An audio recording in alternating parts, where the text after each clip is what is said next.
Hey there, I'm Mike Rignetta, this is Crash Course Theater, and today we're exeunting late medieval Europe and headed to late medieval Japan, introducing one of the world's most distinct and lasting theatrical styles, No. What's that, York? No, it's called No. Yes. No. No is the name. No, it's spelled N-O-H. The H is silent. Handle it, my dude. Anyway. We'll be tracing No's origins, showing how it flourished in the 14th century, and then we'll explore its staging. We'll look at Kyogen, the farcical scenes between No plays, which act as a nice reminder that the world isn't all vengeful ghosts and lamenting women. We'll also look at Atsumori, Zeami Motokyo's emo, flute-playing samurai No drama. So put on your favorite spirit mask, and let's go.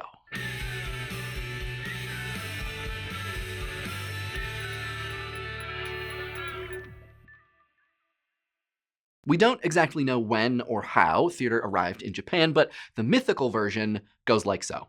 One time, the sun goddess, Amaterasu, was teased so badly by her brothers that she hid in the heavenly rock cave, and the world went dark. Not great. So the gods tried to get her to emerge, but nothing worked, until Amano Uzumeno, the goddess of dawn, mirth, and revelry, came up with a brilliant plan. She would sing and dance while taking off her clothes. So she does this, and the gods go crazy. So crazy that the sun goddess pokes her head out and is like, "What's all this fuss about?" Light returns to the world, and maybe also stripping gets invented. Stripping, theater, and light. A natural trio, really. In terms of non-mythical origins, sacred dance was part of Shintoism, the traditional religion of Japan. Particularly important was kagura, or god music, a dance performed by priestesses. But in the 6th century CE, Buddhism arrived, and with it, Japan adopted additional forms of dance and ritual. We know about some of these from a 712 CE text called Records of Ancient Things. Sort of does what it says on the tin. In 782, some killjoy nobles nix palace entertainers who were then taken in by Buddhist and Shinto temples, at which point worship got a lot more exciting. Maybe you're noticing some similarities with the rise of liturgical drama in the West? No has two more immediate predecessors. Dengaku, or field music, possibly originated in Korea. It was associated with spring rice sowing and fall rice harvest festivals, and included comedy, juggling, and dance. Sarugaku, or monkey music, possibly originating in China, featured animal acts and nudity. More significant for No, Sarugaku also included dance theater, in which the chorus would speak the lines for the main character when the dance became too vigorous. In the 12th century, Buddhist temples adopted Sarugaku No, a cleaned-up version of the Sarugaku, as a teaching tool. Even without animal acts, we're still a pretty long way from No proper, though. The real defining moment came with Kyotsugu Kanami, an acclaimed Sarugaku No performer. When he shows up, Japan is structured as a shogunate, meaning that while there's an emperor, most of the ruling is done by the shogun, the highest-ranking general. The shogun in the late 14th century is Ashikaga Yoshimitsu, and he is big time into culture. He becomes a patron to Kanami, and then a patron and lover of Kanami's son, Zeami Motokyo. Father Kanami manages to combine Sarugaku No with stories borrowed from classical Japanese sources, like the tale of Genji, and then ties the whole thing up with a Buddhist bow. Son Zeami then takes that form, perfects it, and writes some theory about it. Because, I mean, come on, someone's got to be doing theory at your theater, right? Zeami also writes about 100 of the plays considered No canon. And guess what? We still have 21 of them. Yes! Sources. No plays are short, only 10 or so pages long, but they take anywhere from 30 minutes to 2 hours to perform, which may seem like a nice, reasonable evening at the theater, but when there are 5 types of No play and court entertainment includes one of each type, performances could last a butt-numbing 8 hours. Each play consists of 2 scenes, and most involve a ghost, a demon, or a tormented human who can't rest.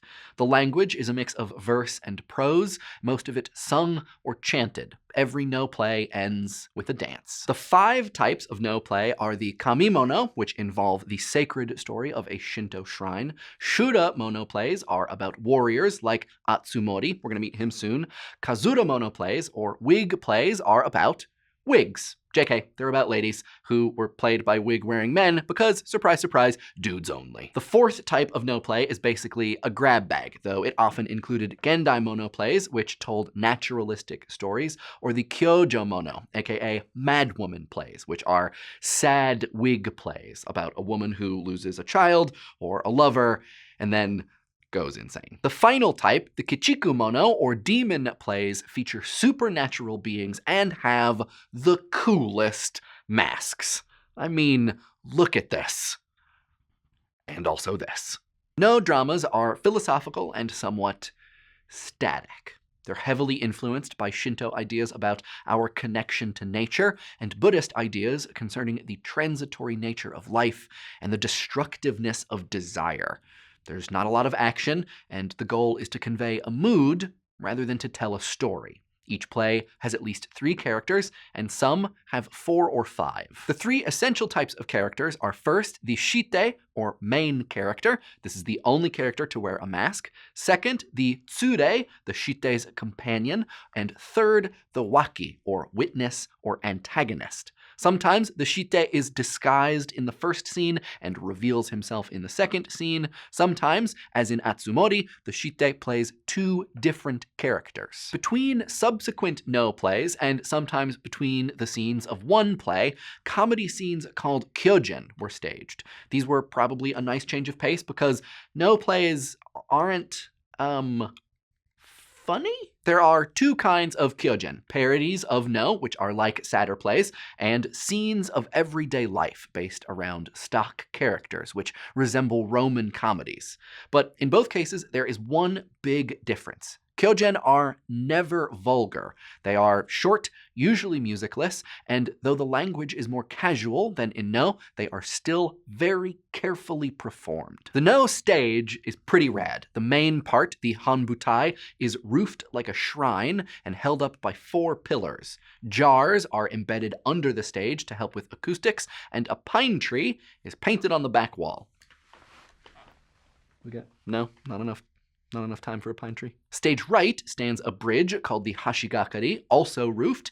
This is dotted with 3 pines representing heaven, earth, and man. This is where the main characters enter and exit. The no theater doesn't have scenery, but actors wear beautiful costumes of embroidered silk and carry hand props.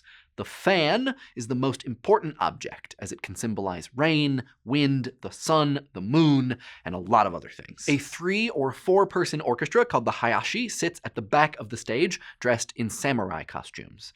Traditionally, the orchestra, a flute and 2 or 3 drums, follows actors' rhythms and movements. In addition to the main cast, a 6- to 10-person chorus sings, narrates, and takes over the lines of the shite when he's busy dancing.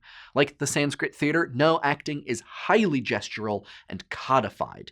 No actors train from the age of 7. There are no directors and nothing that we would recognize as rehearsal. Rigorous training means the actors' performances must be perfect every time.